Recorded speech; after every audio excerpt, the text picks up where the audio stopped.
Okay, well, thank you very much for sharing. There you go, Mike Schreiner. Jamal Nasi is with us now. And again, we invited a couple of undecided voters to watch the debate and share their thoughts with us. We heard from Moira Eichenberg from Thunder Bay earlier. Jamal Nasi is joining us now from Scarborough. Thank you so much for joining us. Thank you for having me. Thank you for having me. Well, you heard from Ben, and he was sort of undecided until last night. Does that describe you? Unfortunately, no. I'm still undecided. To be completely frank with you, the debate didn't really push me in one way or another. Now, was there a highlight for you at all? Like when you found yourself, oh, that's interesting. I mean, in general, I'd say the debate was very disappointing. I want to say that from most, if not all parties, in my opinion. One, just being familiar with the DEI space, diversity, equity, inclusion, to see for predominantly white people or white folks up there doesn't really give much representation to a lot of the marginalized communities. Mm-hmm. And then on top of that, a lot of the topics and issues they were discussing, in my opinion, no one really touched on what change they're looking to invoke. A lot of the time, they're just kind of pointing fingers at everyone else for what they aren't doing or what other parties were doing wrong, as opposed to what they're looking to do for the communities. What did you want to hear, Jamal? What would you have liked to have heard more of?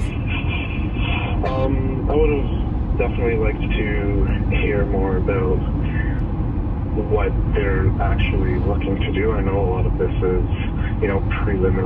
preliminary to when they get into office, but a lot of the times I find that, especially in political debates, there's a lot of promises and not necessarily a lot of impact. I know a previous caller talked about actually taking action as opposed to just making these kind of false promises. But I am cognizant of the fact that you can only do so much action at this stage. But on top of that, I also think I think there needs to be a way that they make these debates or these preliminary hearings more appealing to the younger population. Obviously, Ontario has a very aging population, and I think they need to find a way to make it more appealing and advertising to younger folks. Yeah, for instance, post-secondary school was hardly mentioned at all. I think it got one mention at some point last night as an issue. Jobs for young people was sort of not talked about. Just Mr. Ford talked about sort of generally how many jobs are coming back to the market, but not the difficulty that young people are facing, for instance, reaching their potential or what they studied for. Is that the kind of thing you're thinking of? Yes, I would have to completely agree with that. And on top of that, I know Mr. Ford touched on how many jobs he's created since he's been in office, but realistically, if you're looking at the job field right now, it's very difficult to get a job. I know so many people, especially people coming out of school, people coming out of university, who are struggling to get jobs, and on top of that, jobs that pay for obviously the cost of living that's going up. I know they touched on education as well, which I found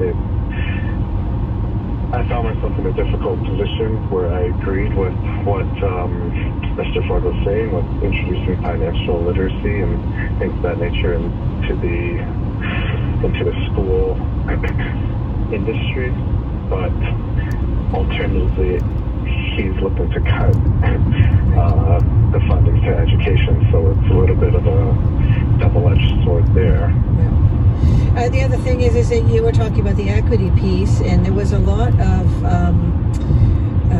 discussion during the pandemic about the impact of the pandemic, particularly on particular communities in Ontario, including Southern Ontario, where you live in that area, and that wasn't discussed very much either. I imagine.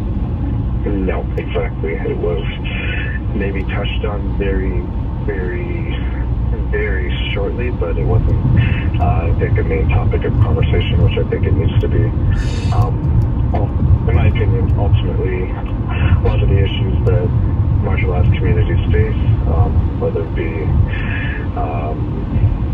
BIPOC folks, and all the issues that we are facing as a community, it all comes down to poverty.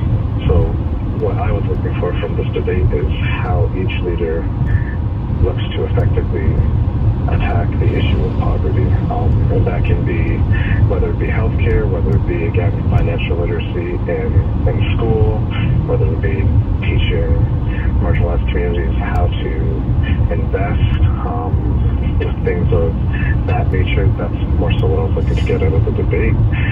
Because COVID obviously affected people in poverty the hardest, and if we're not, being helped get out of poverty, then ultimately we're going to be in the same boat. And that again goes back to healthcare, that goes back to employment, that goes back to, jobs, school, education, everything.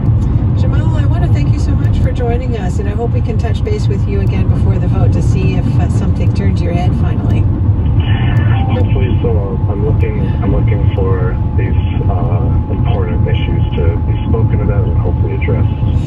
Jamal Nassi, thank you so much. Jamal Nassi is from Scarborough, and again, as I mentioned, we're going to touch base with him one more time before the end of this election. Sabrina Nanji is with us for the hour. Sabrina is a journalist and the founder of Queen's Park Observer.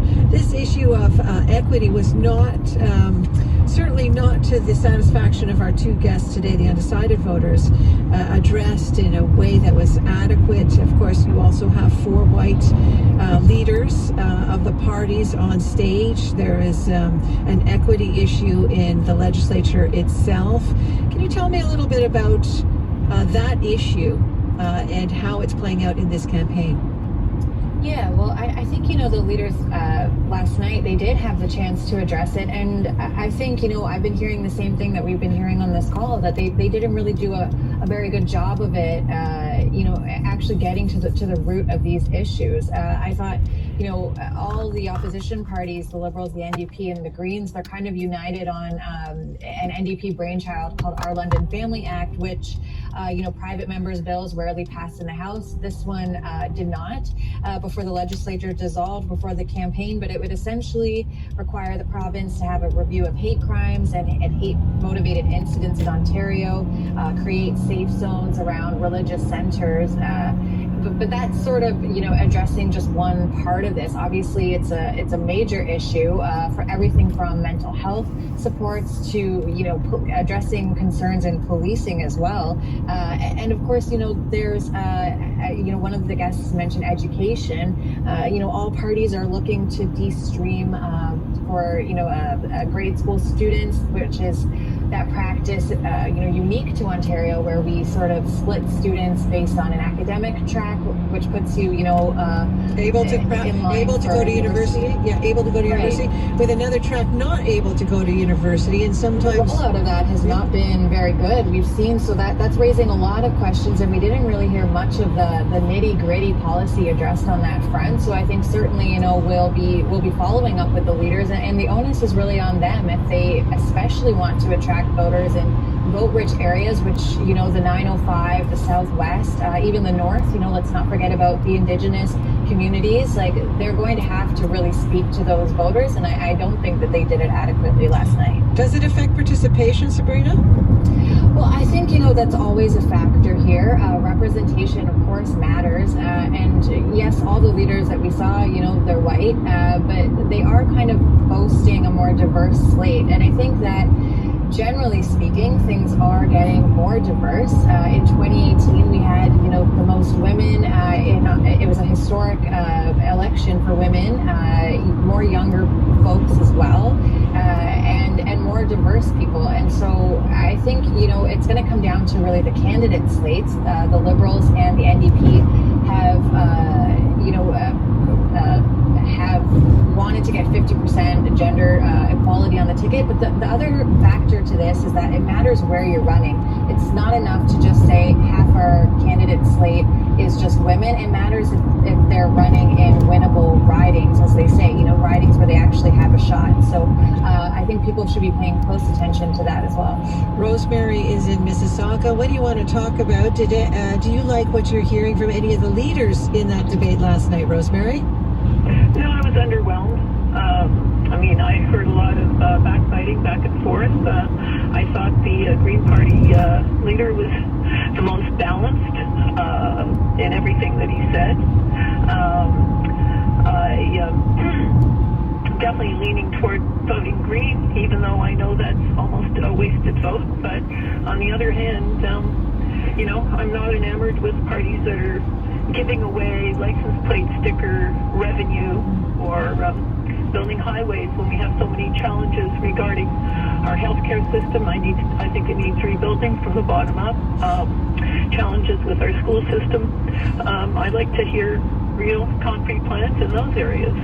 And as I mentioned to the person who screened me, I just moved back to Ontario from BC.